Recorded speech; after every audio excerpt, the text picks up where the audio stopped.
Imagine spending your entire life believing you carried the blood of history's greatest conqueror, only to discover that your real story reaches back even further into the dawn of human civilization.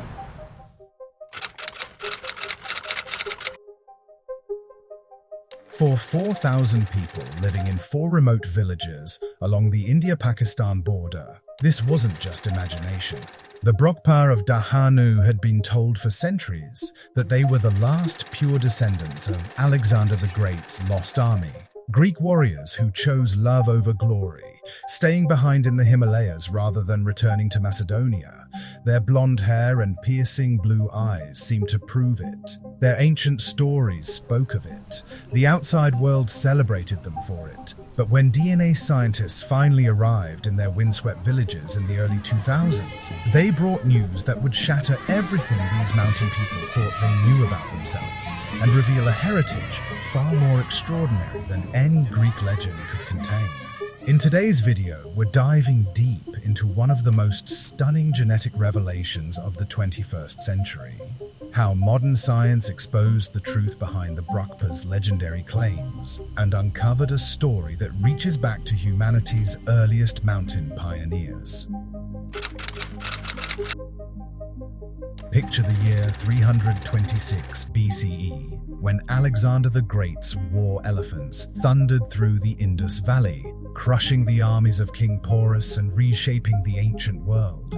Yet within months, his exhausted troops forced him to retreat, abandoning dreams of conquering India and heading back toward Macedonia. But what if some soldiers never left? Local folklore claimed exactly that. Some Greek soldiers melted into the Himalayan foothills, establishing hidden communities that would preserve Macedonian blood for 23 centuries. When British explorer Godfrey Veen stumbled upon the Brokpa in 1830, he thought he'd found living proof of this extraordinary theory. His detailed journals captured his amazement at people with distinct European features and blonde or red hair with blue eyes. A sight so unexpected in remote Asian mountains that colonial administrators immediately connected them to Alexander's campaign. The legend spread through British colonial networks like wildfire, creating one of archaeology's most compelling mysteries.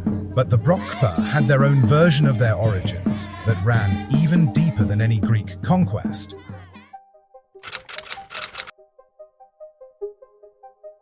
They called themselves Minaro, literally meaning Aryan in their ancient Brokskat language, a Dardic tongue that linguists had traced back to Proto-Rigvedic culture from 1700 BCE. The very foundation of Aryan civilization, described in humanity's oldest religious texts. Think about what this meant. They weren't just claiming to be Alexander's descendants. They were asserting they carried the pure bloodline of the original Aryans themselves. Their creation mythology spoke of 3 divine brothers, Galo, Melo, and Dulo, who had journeyed to the Himalayas as the first Aryan settlers, establishing the pure bloodline that their descendants had protected for millennia through the most extreme marriage restrictions on Earth. For thousands of years, they had forbidden marriage outside their group with religious fervor, believing their genetic purity was both a divine gift and a sacred responsibility.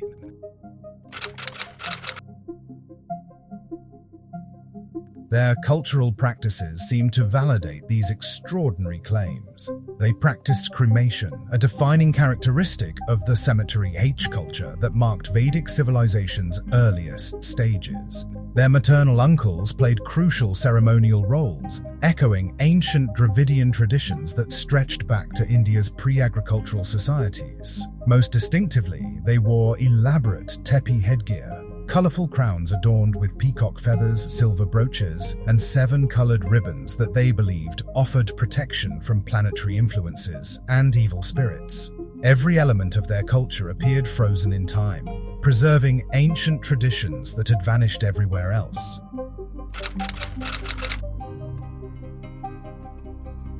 The legend gained credibility because 5 other ethnic groups across the region, the Kalash, Burusho, Pashtun, Malana, and Hunza, made identical claims about Alexander ancestry. creating what seemed like a corridor of Greek genetics stretching from Pakistan to India. But here's where archaeology enters the scene. Discoveries across Ladakh painted a picture of human occupation stretching back far longer than any Greek conquest, evidence that would prove crucial to understanding the Brokpa's true origins. At Hunderdog and Trisha Lake, researchers uncovered Paleolithic stone tools and worked flakes indicating human presence during the last glacial maximum, 22,000 years ago. Think about that for a moment. People were already surviving in these mountains when most of the world was locked in ice. The Neolithic fireplace discovered on the lowest terrace of the Indus River at Gaik, 100 kilometers east of Leh, provided the first evidence of permanent settlement around 8,000 years ago. Primitive rock engravings throughout the region depicted hunting scenes and animal figures: ibex, yak, double-humped camels, horses, sheep, goats, and dogs, revealing the daily struggles and triumphs of early inhabitants thousands of years before Alexander was even born. Later, religious figures carved over these primitive engravings, representations of the sun, moon, Shivalik mountains, and Buddhist stupas, creating a visual timeline of cultural evolution that connected prehistoric hunters to medieval traders traveling between Tibet and Central Asia. This archaeological evidence was telling a very different story than the one the Brokpa had been taught to believe about themselves. The first major historical transformation came with the Kushan Empire in the 1st century CE.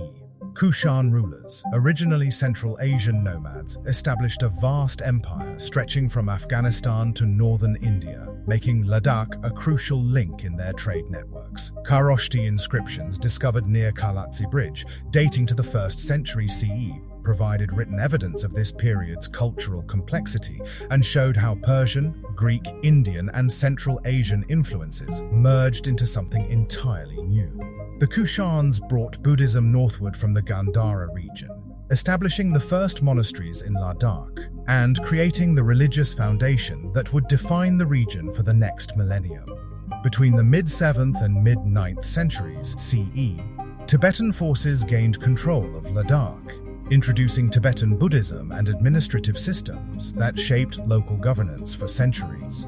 This Tibetan period saw the construction of major monasteries that served as centers of learning and cultural preservation. The 14th to 16th centuries brought repeated Mughal invasion, creating the demographic upheavals that would later show up clearly in Brokpa genetic signatures. These invasions forced many populations to retreat into mountain refuges, creating the isolated communities that preserved ancient cultural and genetic patterns while adopting new identities for survival. Could the Brokpa's Aryan identity have emerged during this period as a survival strategy? This kind of groundbreaking detective work, connecting archaeological evidence to genetic patterns to reveal hidden histories, is exactly why we created Ancestry Code. If you want to discover more secrets locked in ancient DNA and explore how science keeps rewriting our understanding of human migration, subscribe to our channel. Now, on to the video.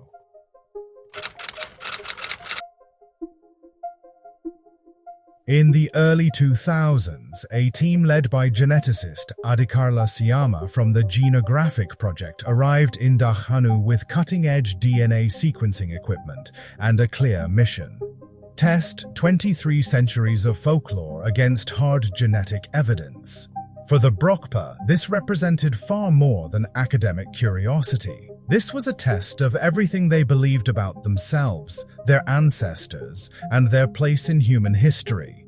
The researchers collected blood samples from 75 unrelated Brokpa men across 16 villages, ensuring they captured the full genetic diversity of these mountain communities.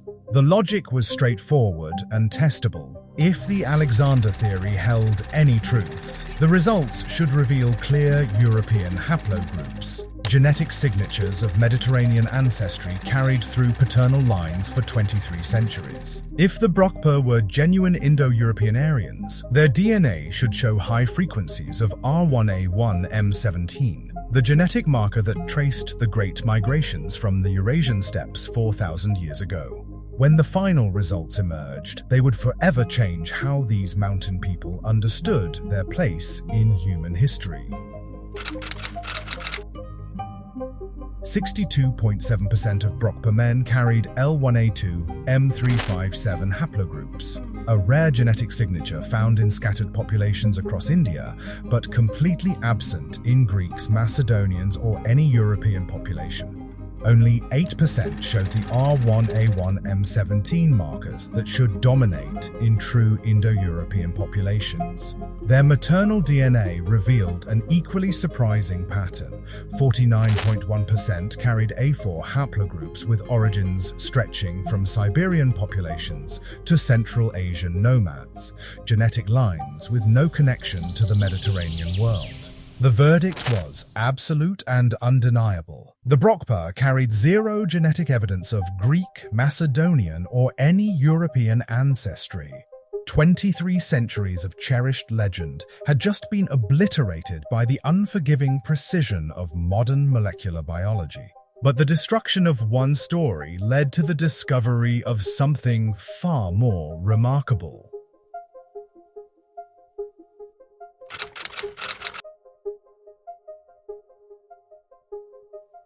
The mysterious genetic markers led scientists on a journey across the Indian subcontinent that revealed one of the most incredible migration stories in human history.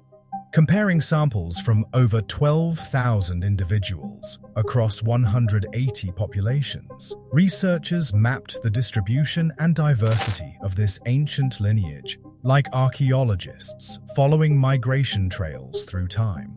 The highest diversity and oldest age estimates pointed to Tamil Nadu in South India, over 2,000 miles from the Himalayan villages where the Brokpa now lived. This genetic lineage dated back 9,000 to 14,000 years, reaching into humanity's post-glacial expansion, when retreating ice sheets opened new territories for settlement across the globe.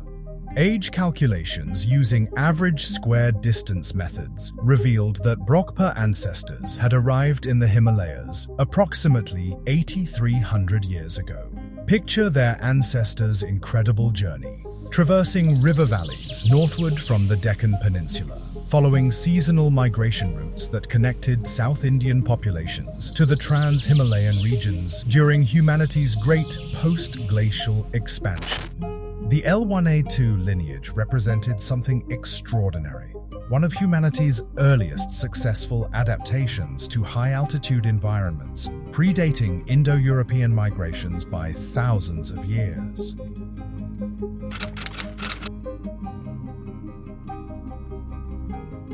The genetic evidence revealed the Brokpa as pre-Vedic settlers whose ancestors had been living in the Indian subcontinent since the end of the last ice age.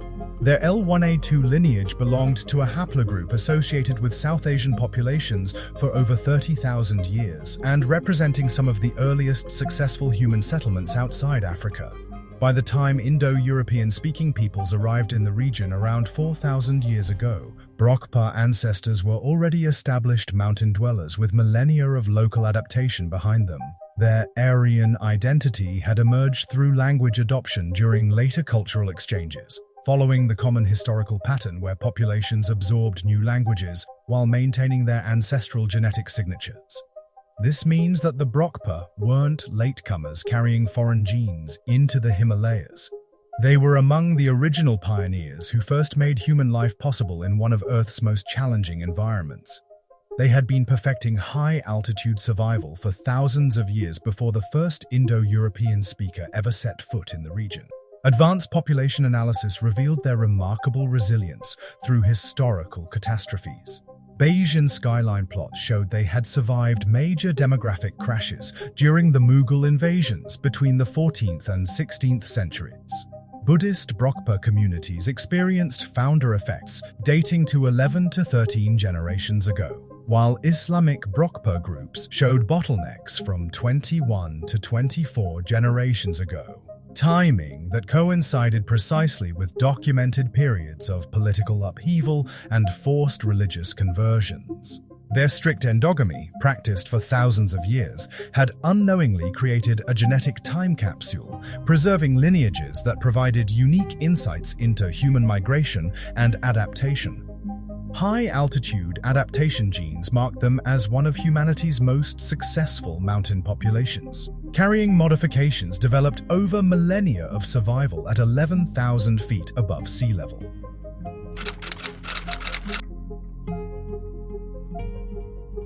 The comprehensive destruction of Alexander ancestry claims extended far beyond the Brokpa, revealing important patterns about how these legends spread across the region. Genetic studies of all 5 ethnic groups claiming descent from Alexander's army, Kalash, Burusho, Pashtun, Malana, and Brokpa, revealed a consistent pattern of local ancestry with minimal or zero European genetic components. Guess how much Greek ancestry they found across the entire region?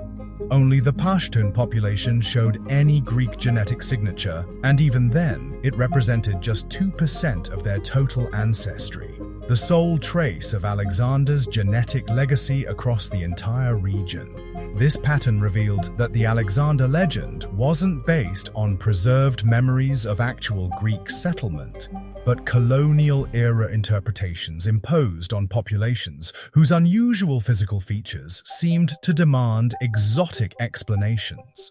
Historical analysis supported these findings.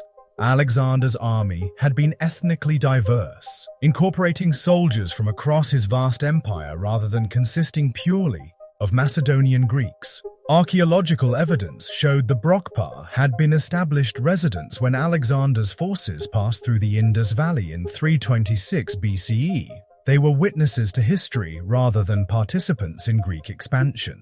Their striking European-like features were simply natural human diversity, misinterpreted by colonial observers seeking to categorize populations according to European racial theories.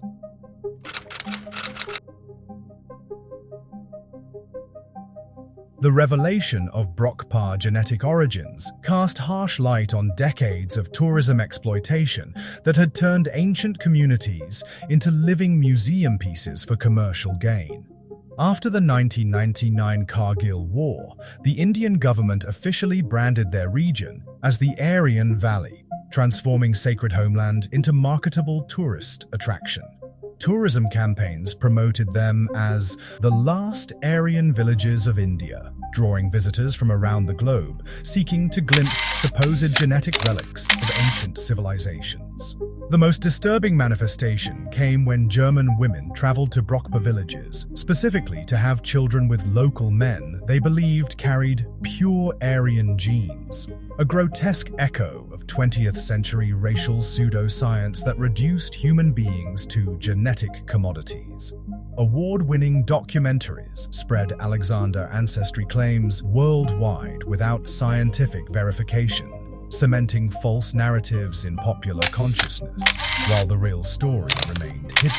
Some Brokpa themselves began questioning whether their Aryan identity had been manufactured by outsiders rather than inherited from ancestors. A painful reckoning with generations of imposed mythology that prioritized exotic appeal over authentic heritage.